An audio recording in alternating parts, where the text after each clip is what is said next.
जो जीत हुई है इसके जादूगर देवेंद्र फडणवीस ही हैं, इस पर भी हम चर्चा करेंगे। लेकिन हमारे साथ हमारे सहयोगी जुड़ रहे हैं जो ग्राउंड जीरो से लगातार इस खबर को कवर कर रहे हैं। हमारे साथ अनामिका जुड़ रही हैं दिल्ली बीजेपी दफ्तर से और हमारे साथ कोमल भी जुड़ रही हैं। पहले अनामिका के पास ही चल रहे हैं जरा, क्योंकि अनामिका हलचल दिल्ली, महाराष्ट्र में जीत के बाद हलचल दिल्ली में होती दिखाई दे रही है।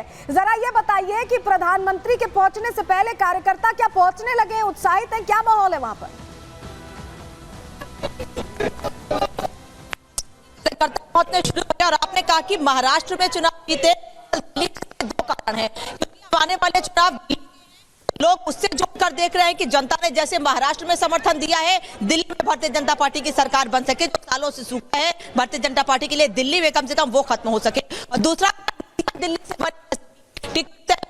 लंबी बैठकें हुई हैं दिल्ली में। पीछे मेरे तस्वीर देखिएगा कि लोग इकट्ठे होने शुरू हो गए हैं, बड़ी क्योंकि चलिए अनामिका, आपकी आवाज में थोड़ी दिक्कत आ रही है, कोमल के पास चलते हैं। कोमल, मैं आपसे ये नहीं पूछूंगी कि माहौल कैसा है, क्योंकि माहौल हम दिखा रहे हैं दर्शकों को। ये बताइए मुख्यमंत्री कौन बनने वाला है?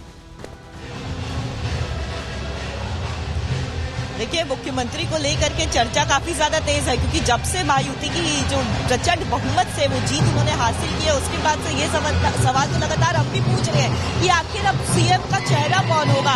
लेकिन इस बीच आपको हमने एक बोर्ड दिखाया था, वो बीजेपी ऑफिस के बाहर वो बोर्ड को लगा दिया गया था। उस बोर्ड में साफ तौर पर देखिए आपको एकनाथ शिंदे नजर आ रहे थे, देवेंद्र फडणवीस नजर आ रहे थे, अजीत पवार नजर आ रहे थे।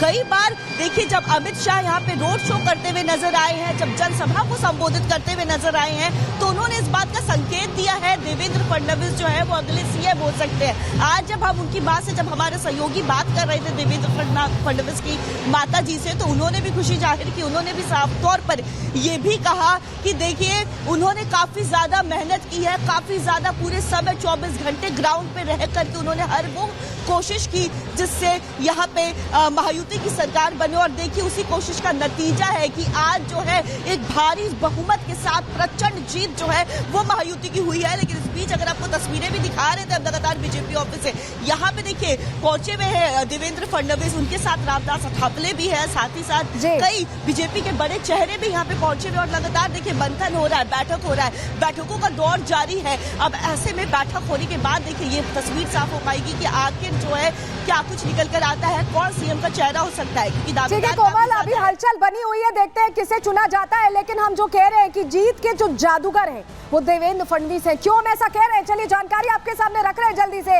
महायुति की जीत में देखिए फडणवीस का बड़ा रोल रहा है, उन्होंने बहुत मेहनत मशक्कत की है इसके लिए। अजित पवार और एकनाथ शिंदे को एक साथ लेकर आना आसान नहीं था, लेकिन फडणवीस ने ऐसा करके दिखाया। वहीं सीट बंटवारे पर आप देख रहे थे महाविकास आघाड़ी में कैसी खटपट चल रही थी, यहाँ तालमेल बैठाया गया, फडणवीस तालमेल बैठा रहे थे और सीएम पद से ज्यादा उन्होंने पार्टी को ऊपर रखा। सोचिए डिप्टी सीएम बन गए, पहले मुख्यमंत्री थे, डिप्टी सीएम बनना उन्होंने मंजूर किया क्योंकि उन्होंने पार्टी को आगे रखा।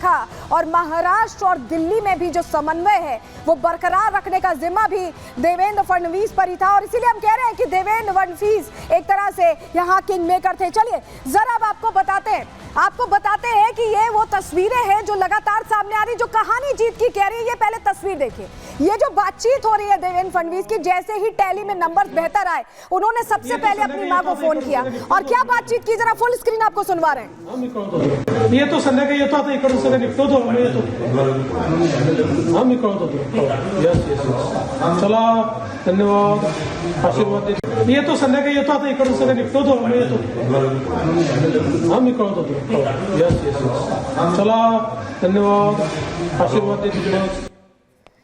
तो आशीर्वाद देने की बात करते रहे यहाँ पर देवेंद्र फडणवीस, लेकिन ये एक और तस्वीर देखिए, ये परिवार जो है और तमाम जो लोग हैं बीजेपी नेता वो पहुंचे देवेंद्र फडणवीस से मुलाकात करने, उन्हें बधाई देने, अपनी पत्नी के साथ वहां घर पे मौजूद थे और लोग पहुंच रहे थे। उत्साह इतना ज्यादा था, जरा वो तस्वीर भी दिखाइएगा कि कैसे उत्साहित होकर मोहित कंबोज ने, जो बीजेपी नेता हैं, उन्होंने गोद में उठा लिया देवेंद्र फडणवीस को।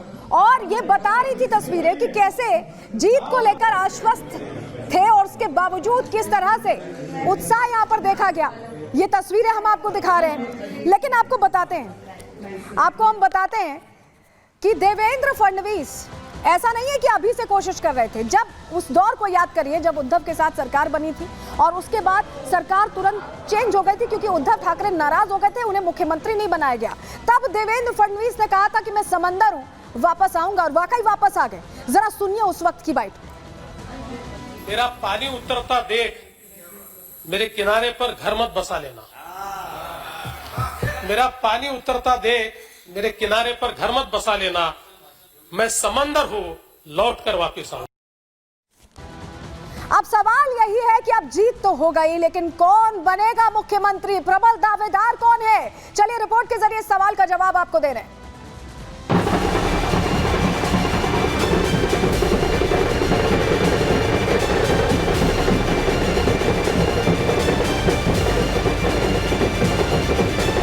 कौन बनेगा मुख्यमंत्री? ये वो सवाल है जिस पर महाराष्ट्र में आम आदमी से लेकर नेता सबकी नजर है। ये वो सवाल है जिसका जवाब जानने के लिए हर कोई बेताब है।